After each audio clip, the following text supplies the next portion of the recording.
Hello everyone, Tina Getz with St. John's Faith Formation with my husband Lyle. Hi. Hi, we're back together again on the farm. I have to come clean about something.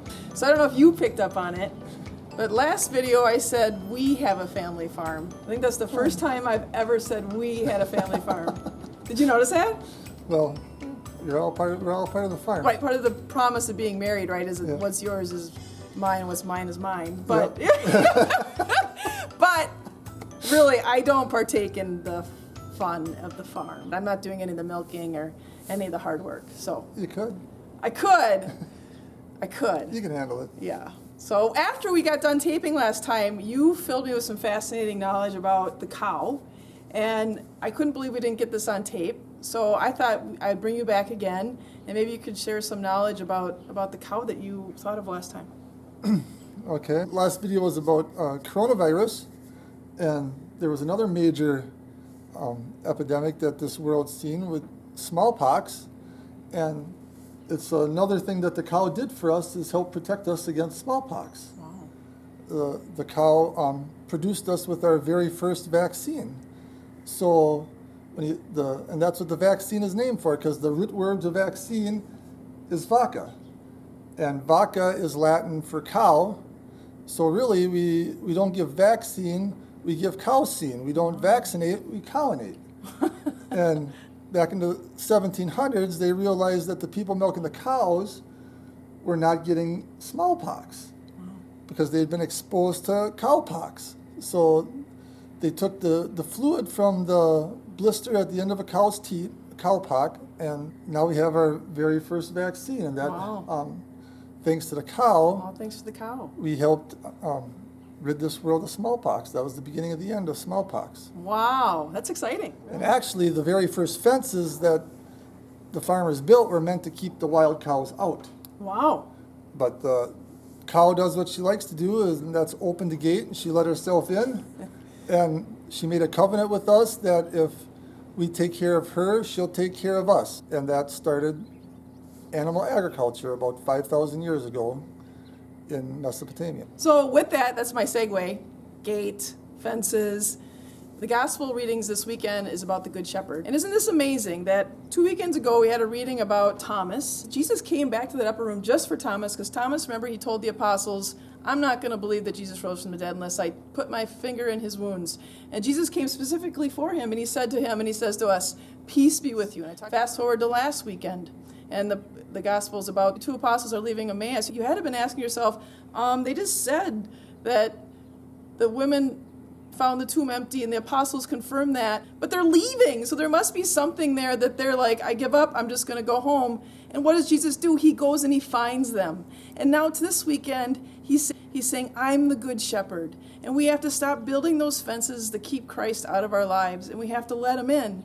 Because it talks about how he's the gatekeeper. He says in the reading that his sheep will recognize his voice. And I did a little research on sheep. Did you know the whole ins and outs of being a shepherd back in Jesus' time?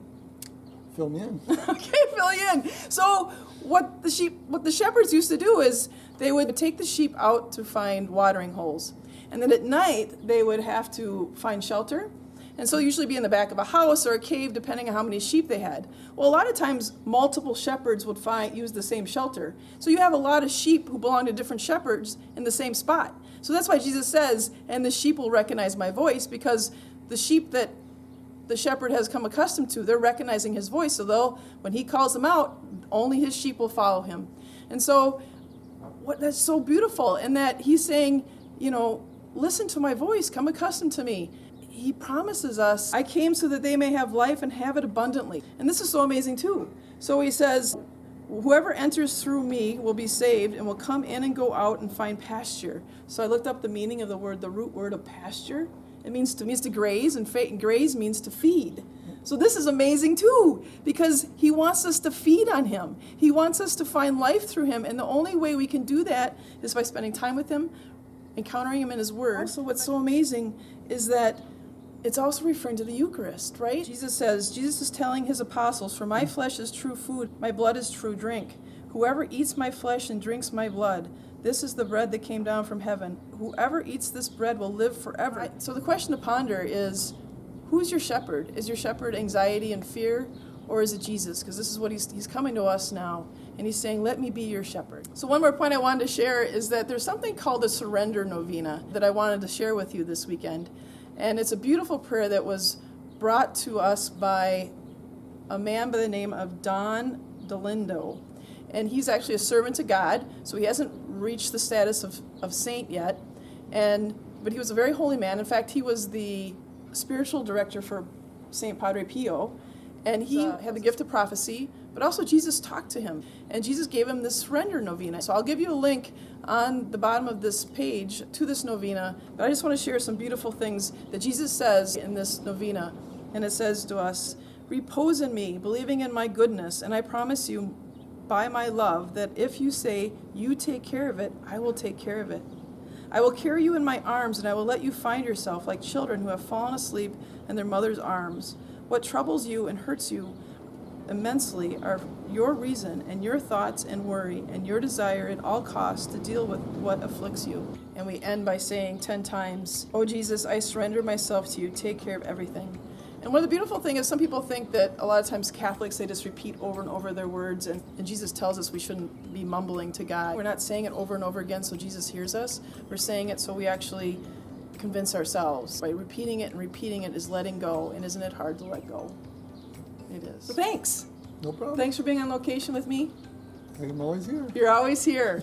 All right, everybody, God bless. Remember, I'm praying for you, and Jesus loves you.